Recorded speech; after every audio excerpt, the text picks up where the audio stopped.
Halo sobat Bincang Ngopi, how are you today? Semoga baik-baik aja semuanya. Kali ini balik lagi sesi Bincang Ngopi bersama gue Yuke yang akan berbincang-bincang. Hari ini khusus kita tidak membincangkan kopi, tapi kita akan ngobrol dengan salah satu narasumber. Asik. Kawan sih sebenarnya. Jadi karena obrolan tongkrongan yang akhirnya buat gue jadi kayak ada something curious gitu dari obrolan kita yang kayaknya cukup menambah wawasan juga. Ya daripada banyak basa-basi, kita kenalan aja dulu bersama halo Kakak Roy. Halo, apa kabar? Suaranya berat banget nih. Gimana kabarnya? Bagus sekali. Luar biasa. Hari yang baik, hari yang cerah. Asik dong ya. Temani dengan host yang. Sebelum kita mulai ngobrol, kita kenalan dulu nih. Kakak Roy, dari mana, sibuknya apa?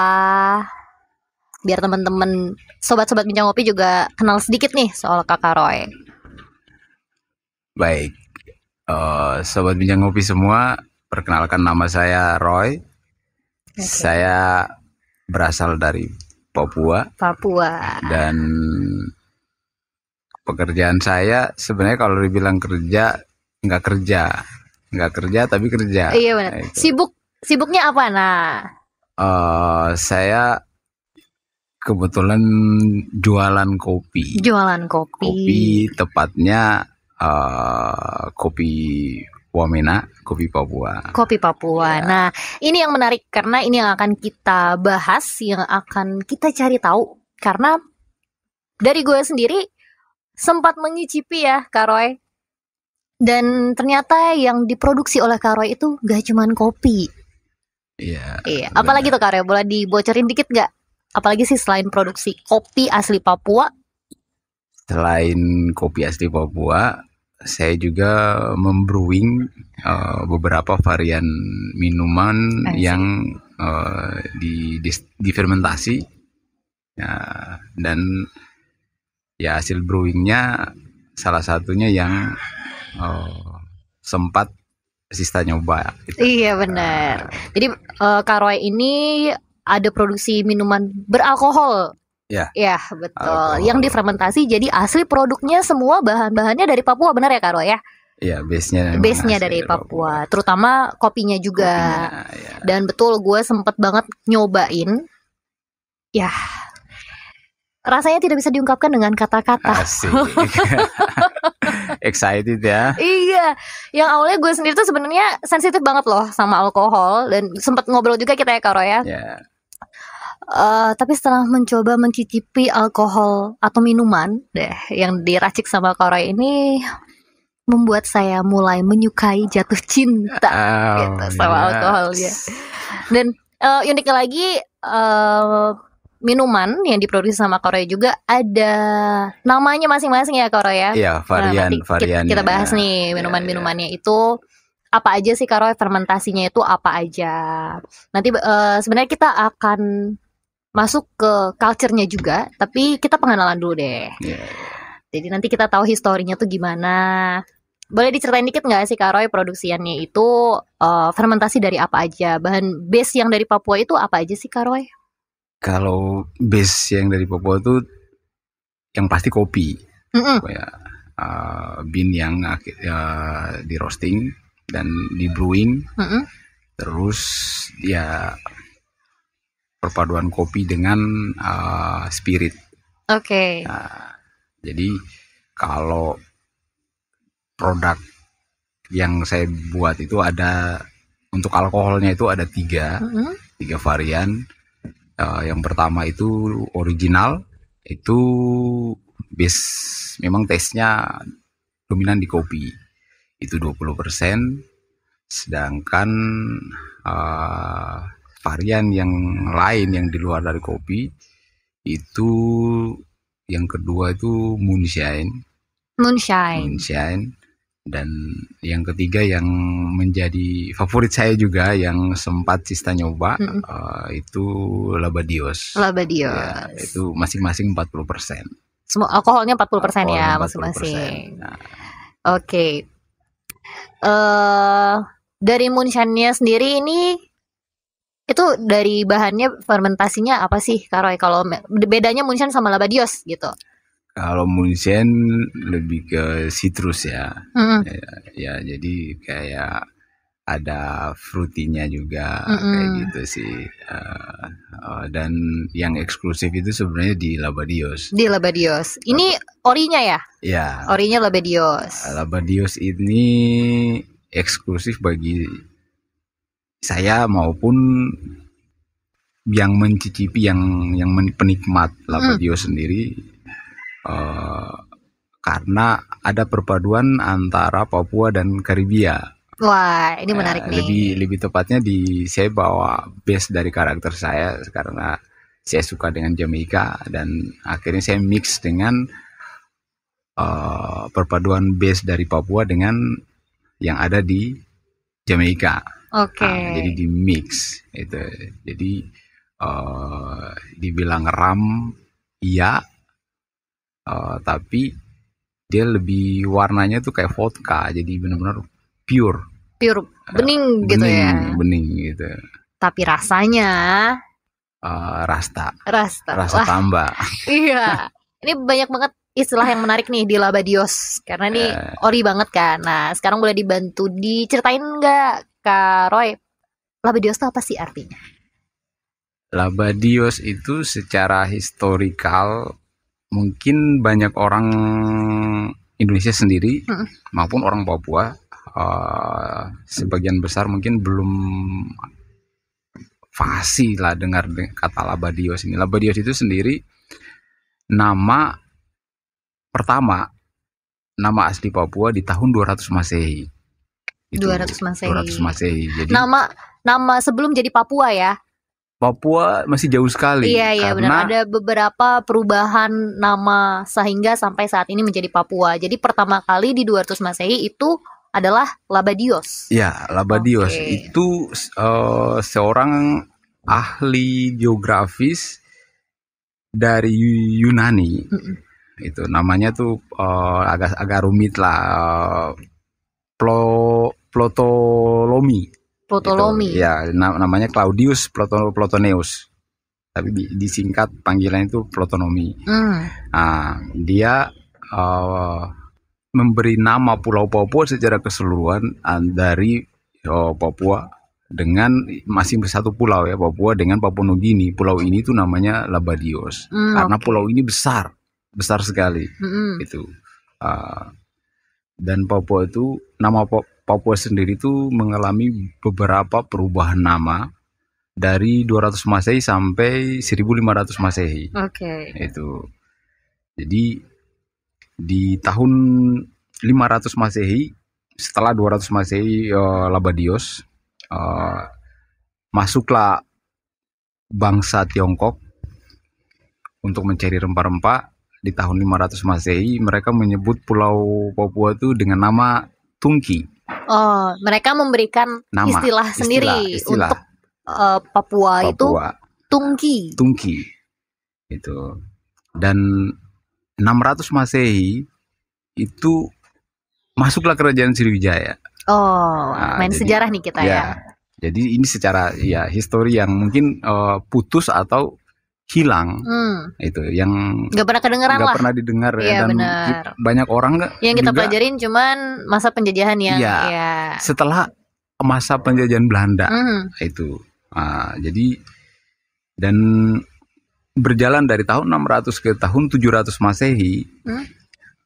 Di tahun 600 Masehi itu kerajaan Sriwijaya memberi nama Pulau Papua itu Janggi.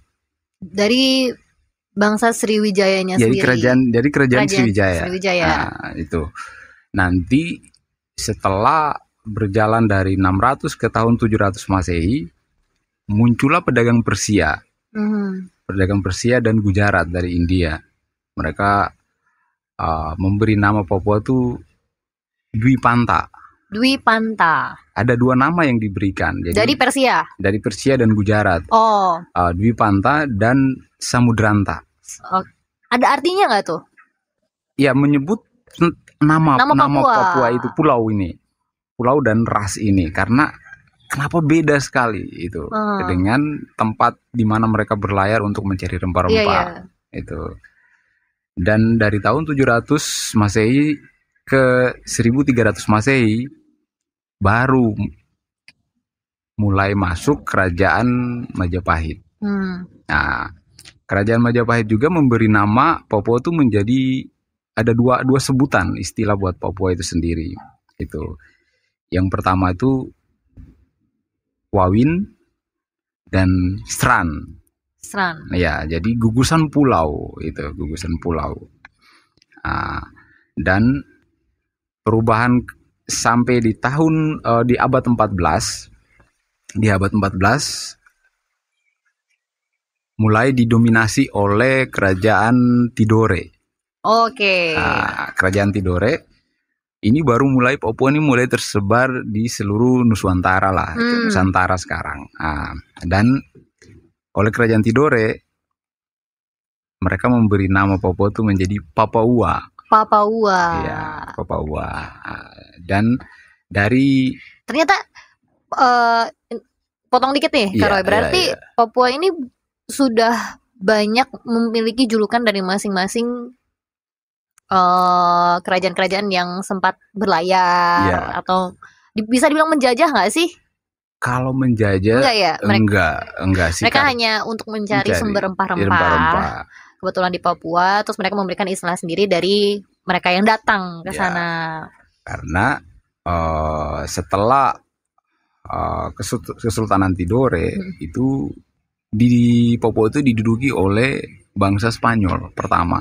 Nah, dari bangsa Spanyol, Belanda kan menguasai bagian besar dari. Ini masuk penjajahan berarti ya? Ya, sudah masuk penjajahan di Belanda. Ya, jadi lepas dari abad 14 itu mulai tahun 1800 itu Belanda sudah mulai menguasai sebagian Pulau Seram dari Maluku bagian utara sampai ke sebagian barat Papua.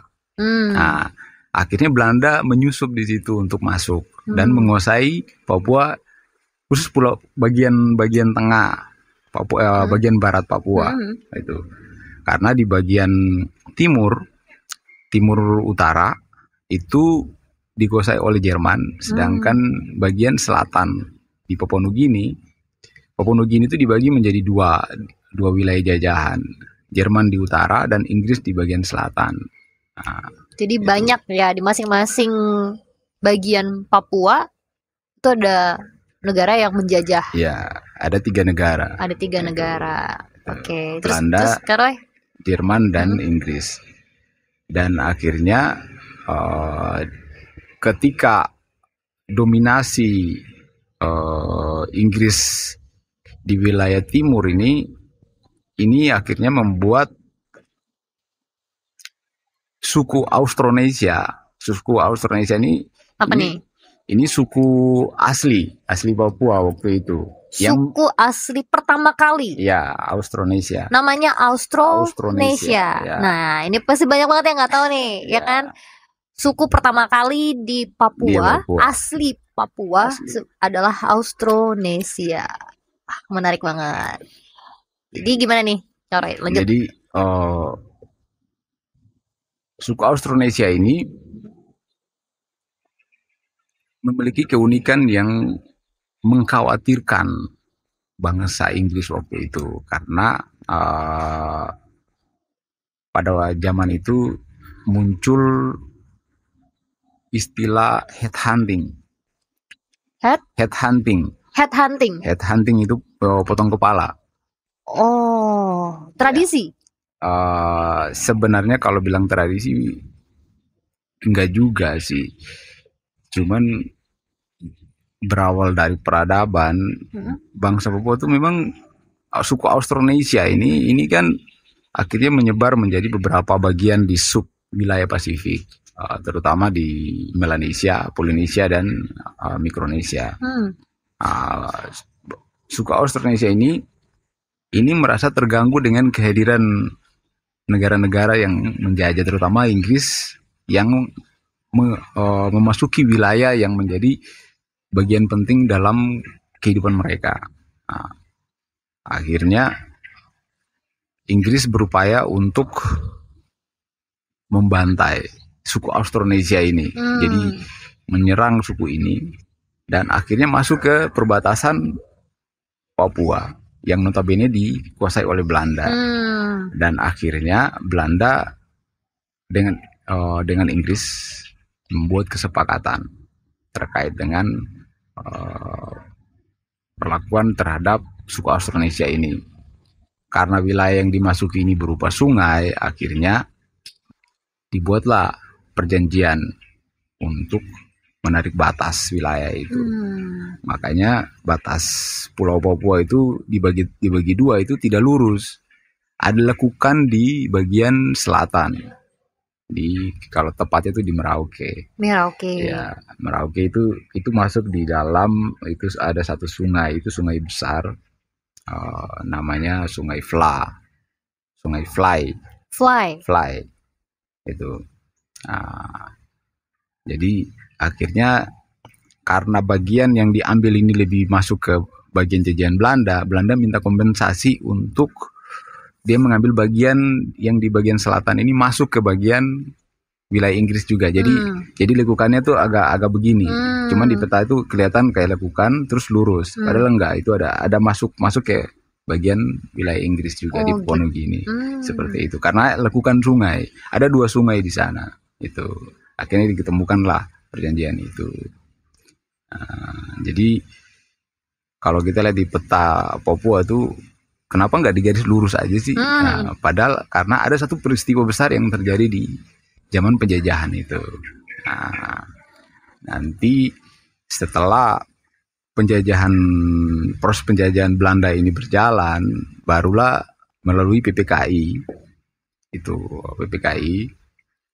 untuk persiapan kemerdekaan Indonesia. Waktu itu sebenarnya Bung Hatta itu nggak setuju ketika Papua itu harus menjadi bagian dari wilayah NKRI. Karena bagi Pak Hatta, Papua ini mereka rasnya berbeda. Mereka masuk dalam golongan ras Melanesia.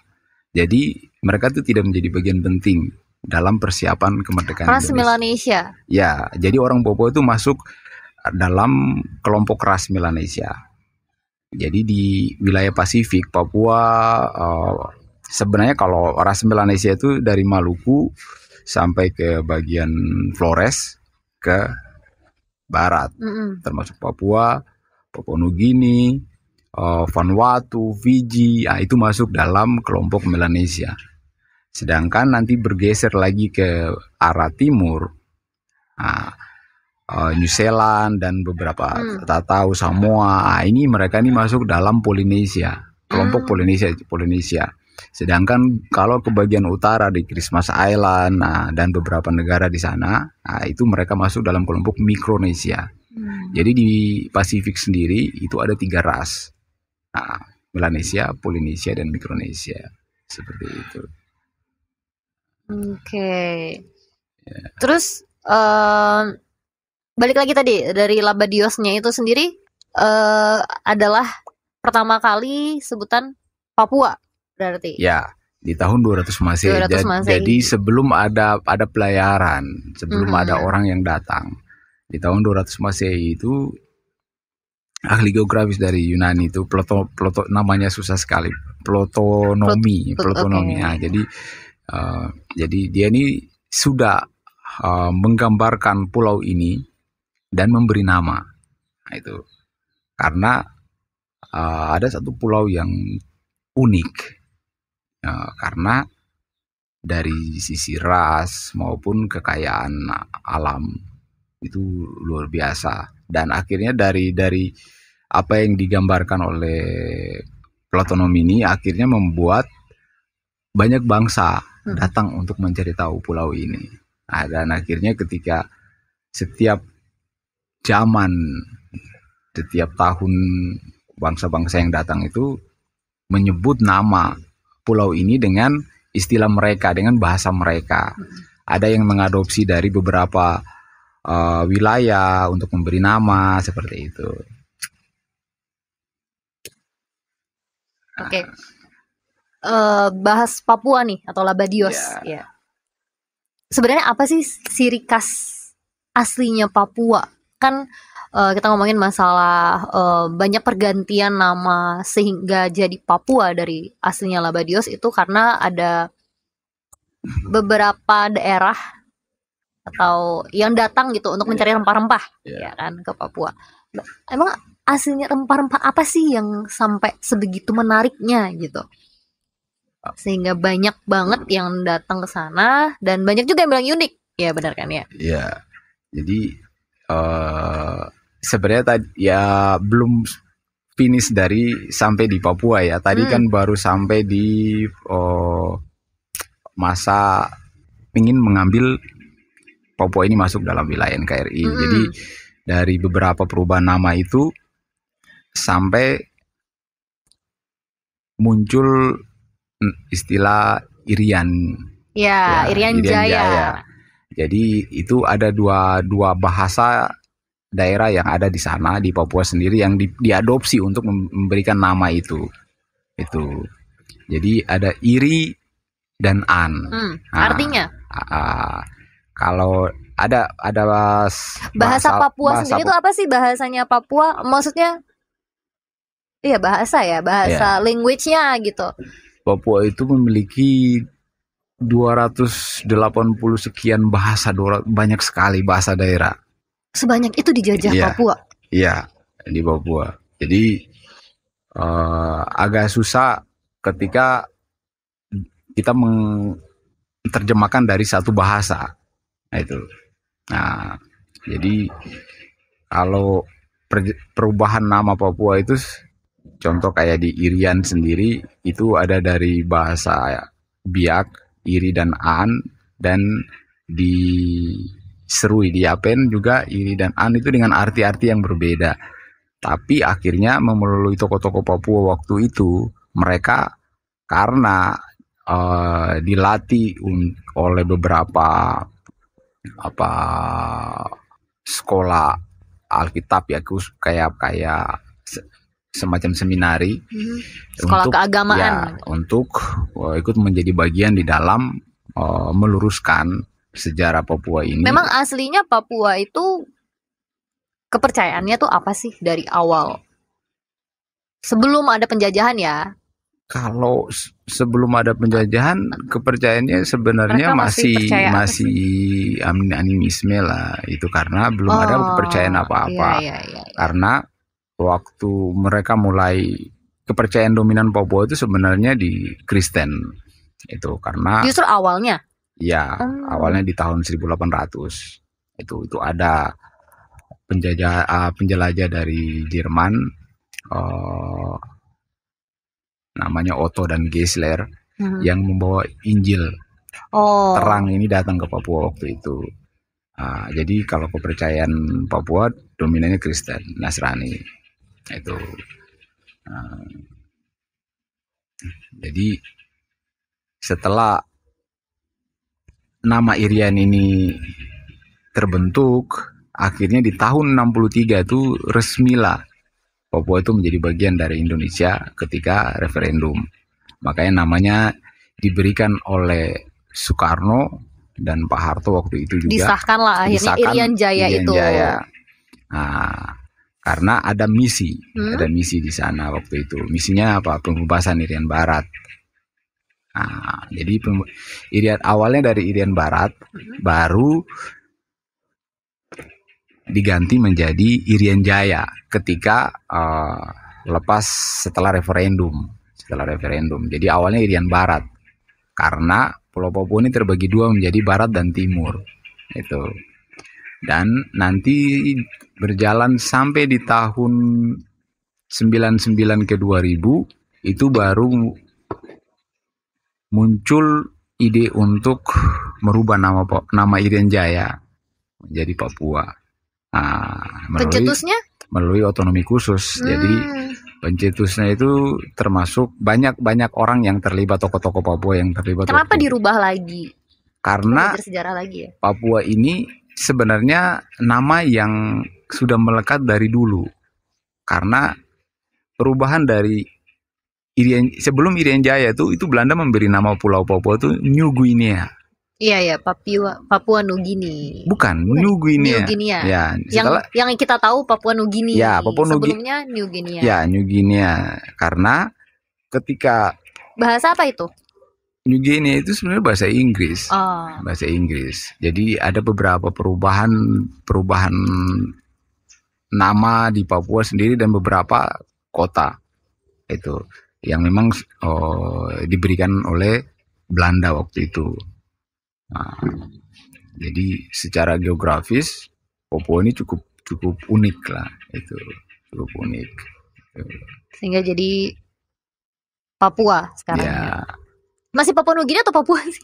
Papua Nugini itu Papua Nugini baru itu, Papua ya? Ya, negara. Jadi batas wilayah yang tadi saya bilang beda daerah ya, ya, bodoh sekali. Papua Nugini itu negara sendiri. Oke. Negara sendiri, independen. Nah, sejarah saya dulu jelek soalnya. Ya. Sedangkan Papua kan provinsi. Iya, benar. Ya, dan sekarang sudah menjadi 2 provinsi, Papua Barat dan Papua.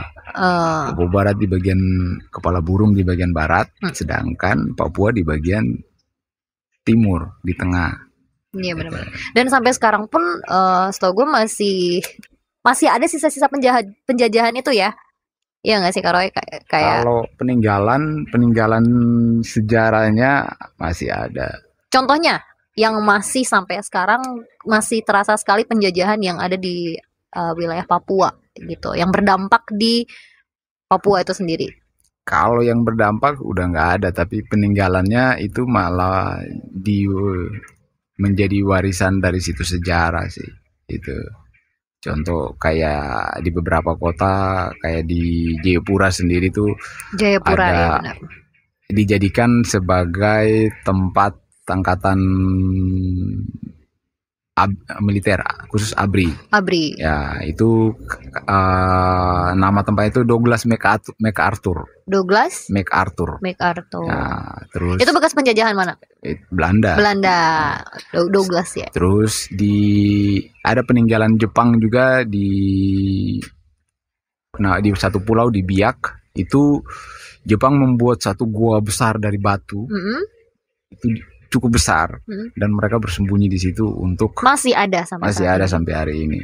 Jadi tempat wisata atau digunakan? Tempat wisata dan banyak artileri dari peninggalan zaman perang dulu itu masih ada sampai hari ini. Gitu. Oke, cukuplah untuk sejarahnya biar kita nggak berat-berat nih. ada lagi nih yang penasaran dari logo ya, dari logo minuman produksi dari Kak Roy. Nanti kita kasih lihat ya. Logonya itu rasta. Ya, ada unsur rastanya. Nah, yang kita tahu secara umum nih, anggap aja gue orang awam nih. Pasti kalau rasta itu identik reggae, identik nggak rasis ya, tapi identik sama berkulit hitam, ya, sama warnanya yang merah, kuning, hijau. Nah, itu boleh dijelasin nggak sih sebenarnya? Dan ada istilahnya juga, rebel. Ya, rebellion. Oh, sebenarnya rebellion. Ya. Orang-orang tuh kan rebel gitu kan, yang sekarang nih. Ya. Ini kenapa sih itu ada gitu? Itu sebenarnya memang ada ciri khas atau tradisinya dari Papua sendiri yang menciptakan itu, atau nggak sengaja timbul aja gitu ide-ide dari orang Papua? Apa sih artinya? Kalau benar nggak sih rasta identik dengan orang berkulit hitam dan gimbal? Ya, dari perjalanan sejarah kenapa sampai orang harus dreadlock, ada istilah rasta bagi kaum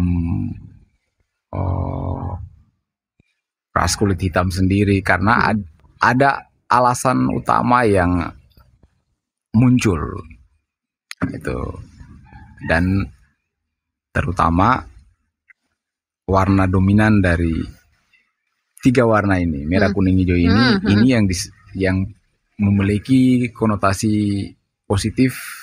Mereka menyebutnya rasta. Itu. Jadi warna itu yang disebut rasta. Ya. Jadi sebenarnya ini agak bergeser dari sejarah Papua sendiri, karena istilah gimbal atau dreadlock ini muncul pergerakan. Istilahnya gimbal apa? Dreadlock. Dreadlock. Dreadlock. Nah, dreadlock. Jadi istilah kalau orang di Jamaika, Afrika itu dreadlock rasta. Itu orang yang berambut gimbal. Karena biasa di tahun 1930-an itu ada satu pahlawan Jamaika namanya Marcus Garvey. Marcus Garvey ini dia pemimpin organisasi kemanusiaan dan dia menentang terhadap perbudakan orang kulit hitam. Dan ketika dia melakukan satu movement dari Karibia, dari Jamaika sendiri ke Miami, para simpatisan itu semakin banyak yang mendukung dia karena atas dasar kemanusiaan. Semua orang kulit hitam harus lepas dari perbudakan. Dan dari tahun 1930-an itu muncul pergerakan besar-besaran yang dilakukan oleh orang kulit hitam. Akhirnya bagaimana mereka bisa mengenal sesama saudaranya untuk melakukan satu pemberontakan terhadap perbudakan, itu mereka membiarkan rambutnya berketul hingga menjadi gimbal. Itu. Jadi situ adalah awal mulanya rambut gimbal. Ya, sebenarnya sebelum itu sudah ada, tapi secara personal. Dan itu menjadi kebiasaan yang dilakukan paling banyak di Afrika, terutama di Ethiopia. Nah, apa yang dilakukan oleh Marcus Garvey ini itu atas dasar kiblat dari Kaisar Ethiopia sendiri. Kaisar Ethiopia ini His Imperial Majesty Selassie Rastafari Makonnen. Ya, dia ini keturunan ke-225 dari Raja Solomon dan Ratu Seba. Ya, Ratu Seba ini perempuan asli Ethiopia. Ya, jadi Kaisar Ethiopia ini memang keturunan langsung yang memiliki karisma yang cukup besar, dan dia memiliki pandangan penting terhadap kemanusiaan dan perdamaian. Akhirnya ini muncul beberapa perspektif yang sama dengan apa yang dilakukan oleh Marcus Garvey. Itu. Akhirnya respect dari apa yang dilakukan dari Marcus Garvey ini ditindaklanjuti di orang-orang di Afrika maupun beberapa wilayah yang memang dikuasai oleh orang kulit putih, bangsa Eropa terutama. Akhirnya terjadi movement, itu pergerakan dari orang kulit hitam itu sendiri. Nah, sedangkan kalau dari warna merah, kuning, hijau sendiri sebenarnya itu berawal dari bendera Ethiopia. Bendera Ethiopia itu sebenarnya hijau, kuning, merah. Nah, itu. Tapi akhirnya diadopsi oleh beberapa negara di Afrika dengan simbol-simbol yang akhirnya ada yang dirubah merah, kuning, hijau secara vertikal maupun horizontal. Itu. Tapi memiliki satu visi yang sama dalam pergerakan itu. Pergerakan untuk terlepas dari perbudakan. Itu. Jadi simbol merah itu sebenarnya merah itu memiliki arti perjuangan. Nah, itu keberanian, spirit. Sedangkan kuning itu melambangkan kekayaan. Itu. Sedangkan hijau itu kesuburan, kemasyuran. Itu. Jadi apa yang ditonjolkan dari simbol rasta ini menjadi keterwakilan dari ras kulit hitam secara khusus. Nah, akhirnya diadopsi oleh hampir di seluruh dunia, termasuk orang-orang di Kepulauan Pasifik sampai dengan Papua. Makanya di Papua sendiri ketika banyak orang kenapa menggunakan warna ini menjadi warna favorit, karena latar belakang histori itu sejarah dan satu movement dari apa yang dilakukan di masa lalu yang sama itu. Seperti itu Rasta ya.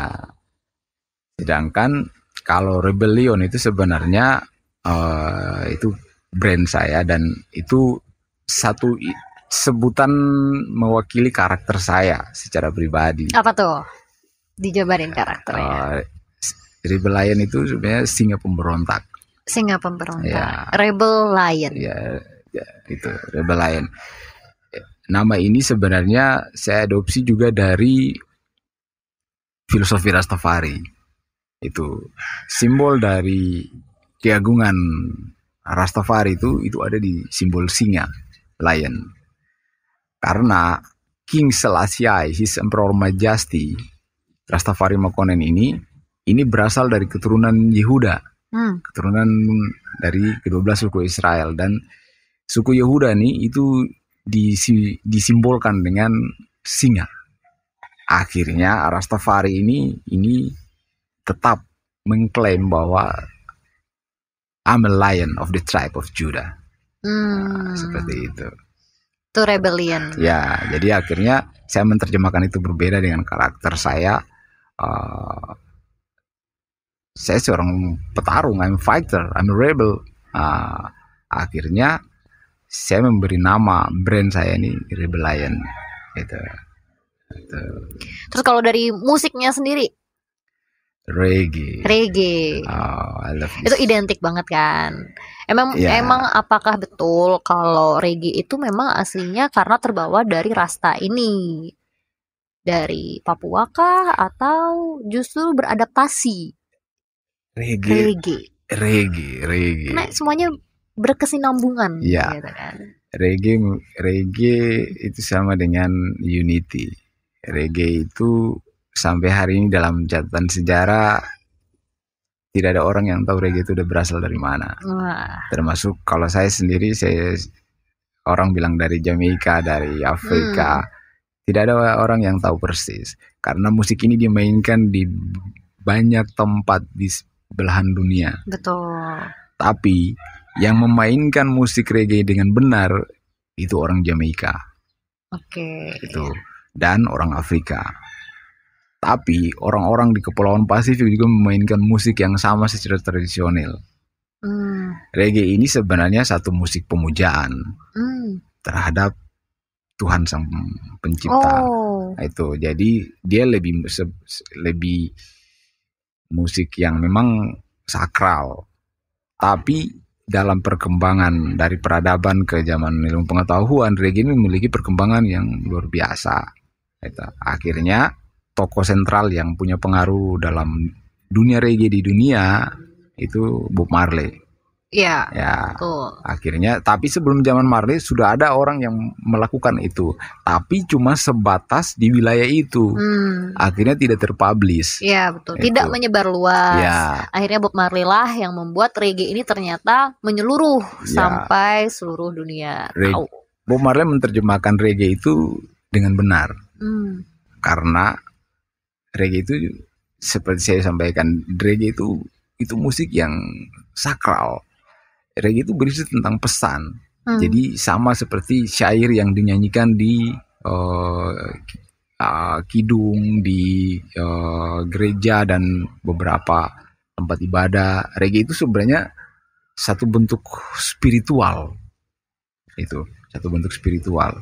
Tapi perkembangan secara entertain membuat reggae ini menjadi musik yang orang anggap ya musik yang penuh dengan damai lah itu.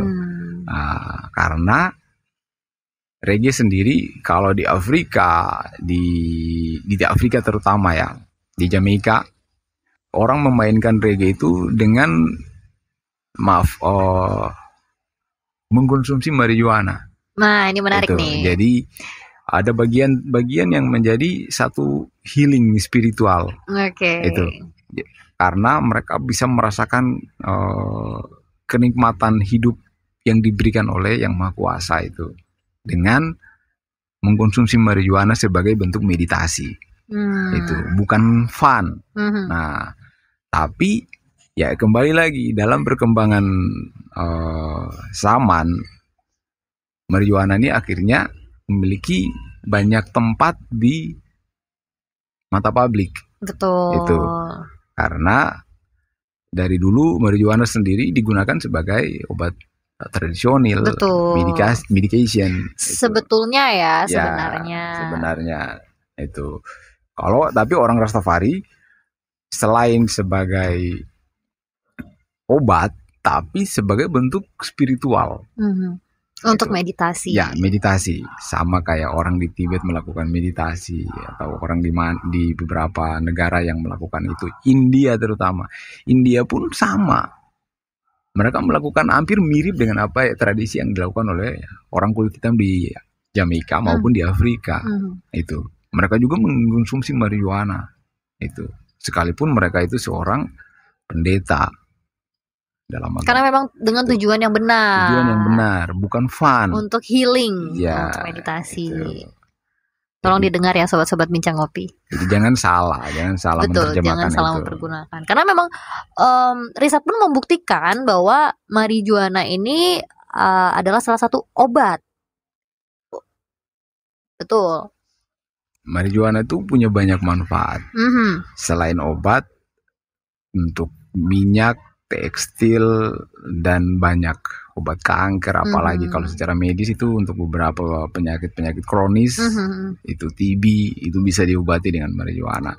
Makanya kenapa di beberapa negara maju sudah dilegalkan untuk industri kesehatannya. Betul. Itu marijuana medical center seperti itu. Cuman karena memang side effect-nya, khasiatnya yang kadang disalahgunakan juga nih. Nah, itu yang marijuana itu kan sebenarnya orang bilang memabukkan, sebenarnya enggak. Marijuana itu mengandung begitu banyak racun atau toksit yang akhirnya menimbulkan efek. Itu karena dia tidak, marijuana ini enggak menimbulkan efek candu, apalagi enggak terus overdosis, enggak. Betul. Candu bisa lah kalau penggunaannya terlalu berlebihan. Kalau candu bagi saya sebenarnya enggak. Karena marijuana ini hanya seperti rokok yang diisap, dan semakin banyak orang isap, orang akan jenuh. Karena ya proses meditasi yang dilakukan melalui konsumsi marijuana yang berlebihan itu membuat orang tuh menjadi malas, lemas. Itu. Jadi kalau bilang candu enggak, karena enggak ada orang setiap hari harus mengkonsumsi, harus merokok marijuana. Sebenarnya enggak juga. Itu tergantung sugesti dari tiap orang. Karena marijuana pun sendiri ini kan bukan bahan kimia, tapi dia adalah tumbuhan. Herbal. Betul. Asalkan digunakan dengan tujuan yang tepat. Gitu ya. Ya, marijuana itu kan sebenarnya kalau saya ngomongin marijuana, istilahnya itu kan sebenarnya marijuana itu sebenarnya Greenpeace. Wah. Iya. Ketenangan. Hijau damai lah. Betul. Nah, ini juga yang ngebuat akhirnya identik juga untuk orang-orang Rasta. Ya, ini satu persepsi yang akhirnya menimbulkan pro kontra di publik, apalagi di masyarakat. Dengan zaman yang sudah semakin maju. Sekarang kalau dibilang marijuana itu identik dengan kaum Rastaman, salah. Karena marijuana kan biasanya tuh di bendera Rasta itu sendiri pasti ada logo itu. Iya, memang benar, karena itu bagian yang secara histori dari awal kita bicarakan itu memang bagian yang melekat. Karena ada satu proses meditasi secara spiritual. Betul. Tetapi sekarang orang yang nggak suka reggae pun orang merokok marijuana. Iya. Jadi karena sudah semakin banyak yang tahu. Iya. Banyak orang suka sih sebenarnya. Itu. Ya. Ya asalkan tidak salah ya. Yang penting jangan ketahuan. Waduh, Bapak Benen mengerikan. Jadi sebenarnya kembali positifnya kembali ke kita sih. Iya benar-benar. Merokok atau enggak itu tergantung kita. Kalau kita tujuannya untuk hidup yang baik untuk masa depan, ya jangan, itu aja sih. Itu rokok yang legal. Itu pesan dari saya. Iya, keren banget. Oke, kira-kira lumayan seru percakapannya. Jadi mengedukasi gue juga gitu, Karo. Yang tidak suka membaca, tidak suka belajar. Tapi kan kalau ngobrol gini jadi enak gitu. Jadi kita tahu, sobat-sobat Bincang Ngopi juga akhirnya tahu yang tidak ada di pelajaran sejarah kita. Kita akhirnya tahu soal Papua juga yang ternyata beraneka ragam.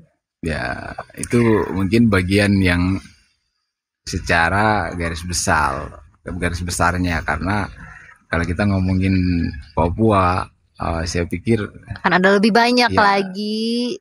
Gitu. Ini ya cukuplah untuk saat ini, cukup segitu dulu biar nggak sakit kepalanya gitu. Nanti kalau ada kesempatan lagi kita akan ngobrol lagi. Siap. Ngebahas yang lain lagi. Siapa tahu nanti ketemu idenya lagi, terus Kak Roy punya produk yang baru lagi kan, kita bisa bahas lagi. Oke. Terima kasih banyak Kak Roy untuk waktu bercakap-cakapnya. Sukses terus loh. Ditunggu produk barunya. Siap. Racikan barunya. Siap. Terima kasih. Oke sobat Bincang Ngopi, semoga terhibur, semoga mendapatkan banyak informasi juga. Subscribe, like, dan komen. Siapa tahu punya ide untuk pengen ngobrol apa, bisa di komen atau di DM kontaknya. Oke, kira-kira itu sekian dari gue Yuke dan saya Roy. Kakak Roy. See you next time. Bye-bye.